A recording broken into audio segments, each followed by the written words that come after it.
It's late at night in a crowded U.S. international airport. Your long-haul flight has finally touched down after 14 hours in the air. Your back is stiff, your eyes are dry, and all you really want is a hot shower and a bed. But before you can leave the airport, there's one last hurdle: the immigration line. You shuffle forward with everyone else, passport in one hand, phone in the other, half awake and replaying the journey in your head. Eventually, you reach the counter. The officer takes your passport, glances at the screen, and begins the usual questions in a calm, practiced voice.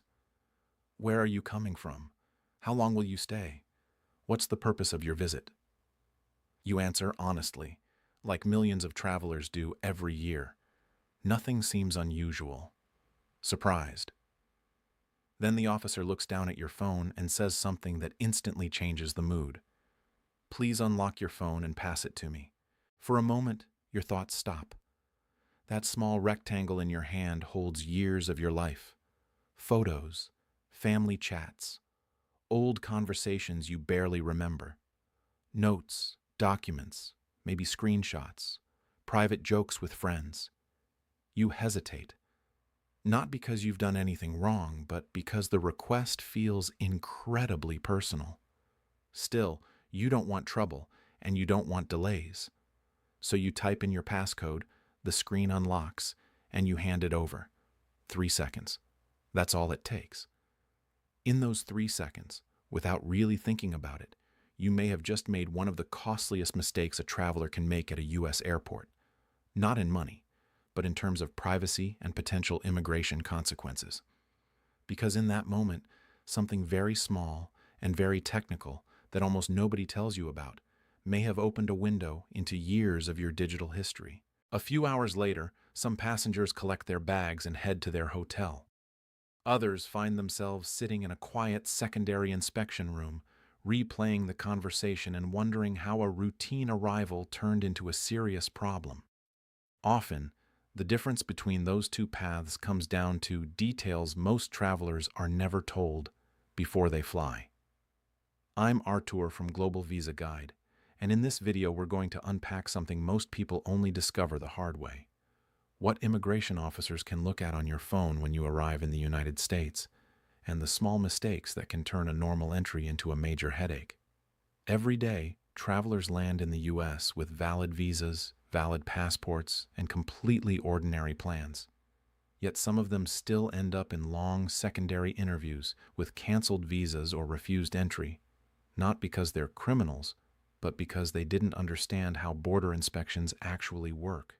The legal rules at the border are not the same as the rules inside the country. Many people assume constitutional protections they've heard about on TV or online apply in exactly the same way at the airport. In reality, ports of entry operate under a different legal framework that gives border officers broad inspection powers over baggage and, increasingly, electronic devices. That's where things get complicated. We're going to walk through 5 key issues: how border search rules differ from what you expect inside the country, why unlocking your phone while it's still online can quietly expose far more than you realize, what end-to-end encryption really protects and what it doesn't, how your immigration status, temporary visa versus permanent resident, changes your options, and how behavior, consistency, and device setup can influence whether an inspection stays simple or becomes much deeper. We'll also come back to that 3-second moment at the counter and why a tiny technical step, taken before you hand over your phone, can dramatically affect how much of your digital life is visible in that instant. Before we go further, one important note. This video is for general information and education only. It is not legal advice, it is not individualized immigration advice, and it does not recommend that you ignore or disobey lawful instructions from border officers. Always consult a qualified attorney or professional for guidance on your specific situation.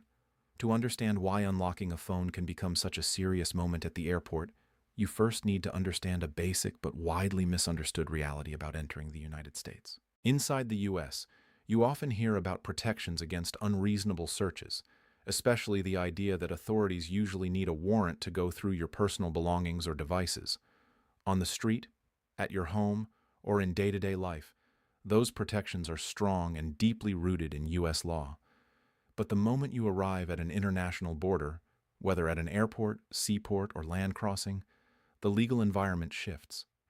U.S. border inspections operate under special rules that allow customs and immigration officers to conduct searches as part of controlling who and what enters the country. Under these rules, officers have much wider authority to look through luggage, documents, and in many cases electronic devices without first getting a warrant from a judge. In practice, that means the privacy expectations many travelers assume they have may not apply in the same way when you're standing at the inspection counter. This leads to the first major mistake. Some travelers respond to a request for a phone search by trying to argue constitutional law with the officer.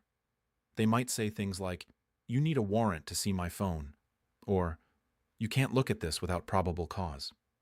Those statements may reflect how rights work within the country in many situations, but raising them aggressively at the border usually doesn't end the interaction. More often, it changes its tone.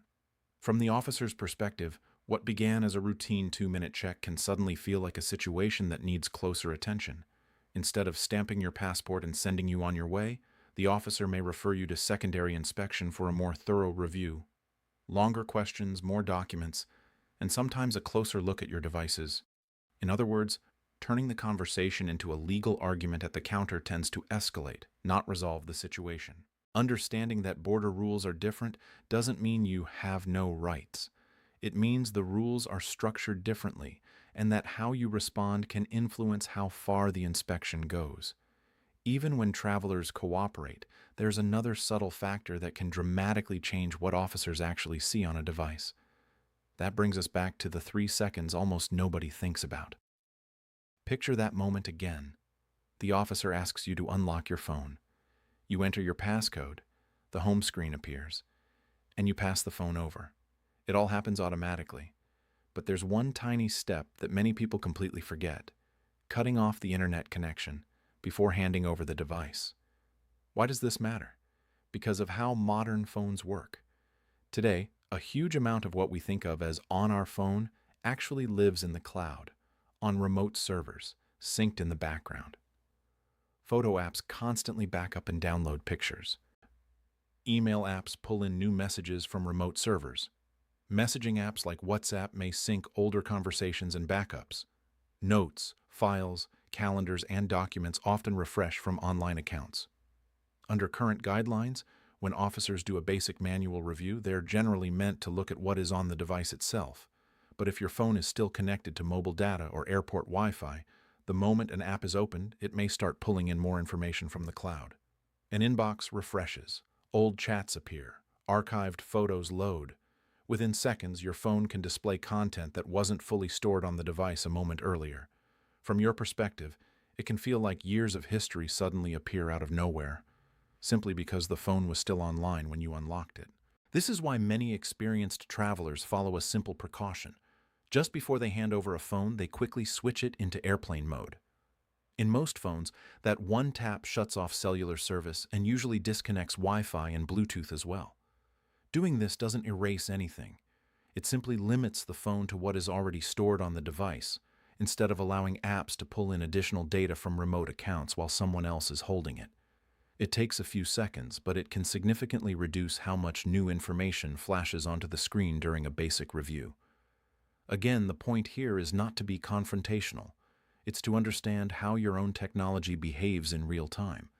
Once a device is unlocked and still online, apps can quietly surface far more of your life than most people realize. Now let's talk about the app that shows up in these situations more than almost any other: WhatsApp. A lot of travelers feel confident because they've heard that WhatsApp uses end-to-end encryption. That term sounds like a force field around your conversations. And when messages are moving across the internet, it is very effective. It prevents outsiders from reading texts while they travel between devices. But that protection applies while the message is in transit, not when it's sitting on your phone. Once a message has arrived and you can read it on your screen, the encryption has already done its job. On your device, the content is visible in plain text. Anyone holding your unlocked phone can scroll through your chat history just as you can. So the moment you unlock your device and hand it over, encryption is no longer the shield many people imagine. The messages are simply there, organized into threads, sometimes going back months or years. And officers aren't just looking for evidence of serious crime. In many immigration cases, they're looking for something much simpler, signs that your real plans might not match what you're saying at the counter. Immigration law places a lot of weight on intention. If you're entering on a temporary visa, such as a visitor, student, or some work visas, you're expected to follow the conditions attached to that status. For example, a tourist visa is for short stays, tourism, and visiting friends or family. It doesn't authorize you to work in the U.S. or to quietly plan a permanent move. This means that if an officer scrolls through chats and sees conversations that suggest other plans, it can raise questions, even if you never meant anything bad by them. Consider a simple example. You tell the officer you're staying for 2 weeks to see relatives, but an earlier chat shows you asking a cousin, "Can you help me find a job when I arrive?" That single line, taken out of context, might be enough to make the officer doubt whether you intend to follow the rules of your visa. The issue isn't always about proving criminal behavior. Often, it's about deciding whether you are admissible under the specific visa category you presented at the border. That's why phones can become such powerful pieces of evidence during inspections. Photos, screenshots, notes, travel plans, and casual conversations all add up to a picture of your intentions. Most people never imagine their everyday chat history could be interpreted that way, but in an immigration setting, it sometimes is. This leads to another area of confusion: the difference between the situation of a temporary visa holder and that of a lawful permanent resident. At the airport, both might stand in similar lines and talk to similar officers, but legally, their positions are very different. If you're entering on a temporary visa, visitor, student, many work categories, you're essentially asking for permission to enter each time you arrive. The officer has to be satisfied that you qualify and that you plan to respect the conditions of your visa. Because of that, refusing to cooperate with certain inspection steps can lead to serious consequences. If the officer feels they cannot confirm your eligibility, they may decide not to admit you and may even cancel your visa. For temporary visa holders, that possibility makes interactions at the counter particularly sensitive. A lawful permanent resident, someone with a green card, is in a different category. They've already been granted the right to live in the U.S. long-term. When they return from travel, they're generally treated as coming back to their home, not as asking for a fresh entry like a tourist. Because of that status, the government cannot simply refuse to let a permanent resident back into the country solely because they declined to unlock a phone. However, that doesn't mean nothing happens. Officers may decide to keep the device for additional examination, sometimes sending it for more technical review, while the traveler is given a receipt and the phone is held temporarily. So permanent residents may have more legal protection against outright denial of entry, but inspections can still become complex and inconvenient. The end result is that travelers, both visa holders and permanent residents, may find themselves caught between a desire to protect their privacy and the practical realities of crossing a border where inspection powers are broad. Knowing which category you're in and what that means before you reach the counter is crucial. It allows you to make informed decisions instead of reacting under stress. You might now be wondering, what actually happens to a phone once you hand it over? Is it just a quick glance, or can the search go much deeper? Under current procedures, there are generally 2 levels of device review. The first is a simple manual look. The officer uses the phone as you would, scrolling, opening apps, checking photos or messages that are easy to see. This type of check is often brief and done right there at the counter or in a nearby area. Because border inspections operate under broader authority, officers can usually perform these basic reviews without having to show that they suspect you personally of wrongdoing. It might be random, or it might be because something about your situation prompted a closer look. The second level is much more intensive. In what's often called an advanced or forensic search, the device is connected to specialized tools that can copy and analyze large portions of its internal storage. Depending on the phone and the software, this may reveal far more than what you can see with a quick manual scroll, sometimes including deleted files, logs, and other system data. Because this type of search is so invasive, internal policies generally require that officers have a specific, articulable reason, often called reasonable suspicion, before escalating to that level. In other words, these searches are not meant to be completely random. Something about the interaction or the information available usually triggers them, and this is where many travelers unintentionally create problems for themselves, through behavior, not through any crime. Officers pay close attention to consistency. If your answers, your documents, your luggage, and your digital footprint all tell the same story, the process often stays routine. But when pieces don't line up, the chance of a deeper search goes up. For example, if you say you're visiting for 2 weeks but arrive with multiple large suitcases packed in a way that looks more like a long-term relocation, that might prompt more questions. If your verbal answers keep changing or contradict your visa type, officers may feel they need to look further. Behavior under stress also matters. It's completely normal to feel anxious at a border checkpoint, but extreme nervousness, visibly shaking, giving inconsistent information, or suddenly becoming defensive about basic questions can increase an officer's concern. Another pattern that often draws attention involves people who completely wipe their devices right before travel. Some travelers assume that doing a factory reset the night before a flight protects them by erasing everything. But from the perspective of a trained officer, an almost empty phone belonging to someone who clearly uses technology every day can look suspicious.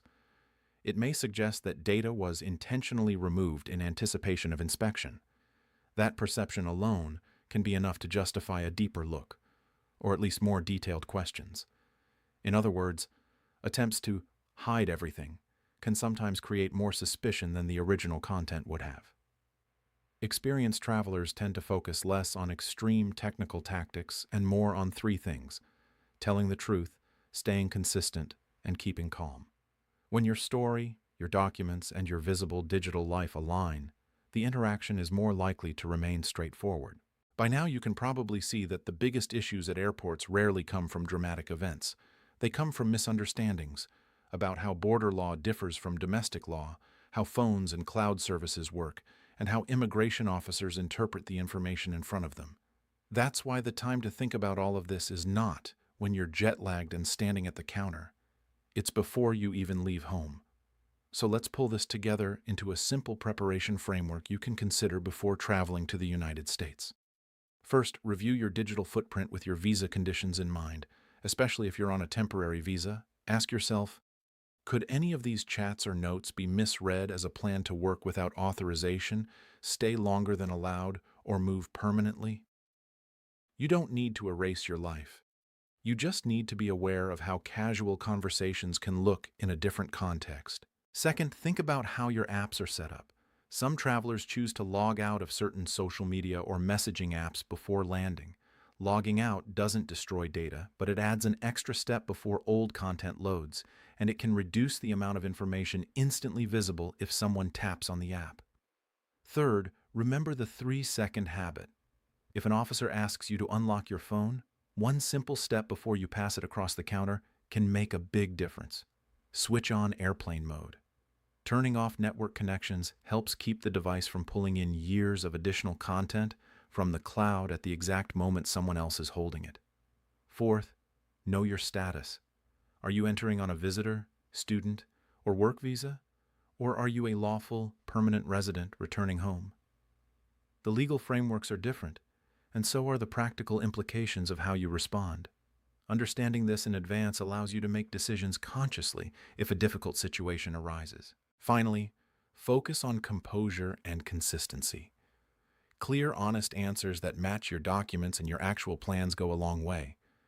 In many cases, the way you present yourself, calm, respectful, straightforward, matters just as much as any technical setting on your phone. The bigger lesson is this: border inspections operate under a unique set of rules many people never encounter until they're already standing in front of an officer. By that point, it's too late to prepare. Our phones now carry huge parts of our lives, our memories, our plans, our frustrations, our private jokes. At an international border, that same device can become a lens through which authorities try to understand your intentions. That doesn't mean you should be afraid of every interaction. Millions of people enter the United States every year with no issues at all. The difference is that informed travelers understand the environment they're entering and take a few simple, lawful steps to reduce unnecessary exposure and confusion. Because when you are exhausted after a long flight, standing at that counter with your phone in your hand, that is not the time you want to be learning about cloud sync, device searches, or the legal nuances of your immigration status. Preparation has to happen earlier. Sometimes preparation is as small as 3 seconds, the few seconds it takes to change one setting before you hand over your phone. Given how much of our lives now lives on these devices, those 3 seconds can be surprisingly valuable.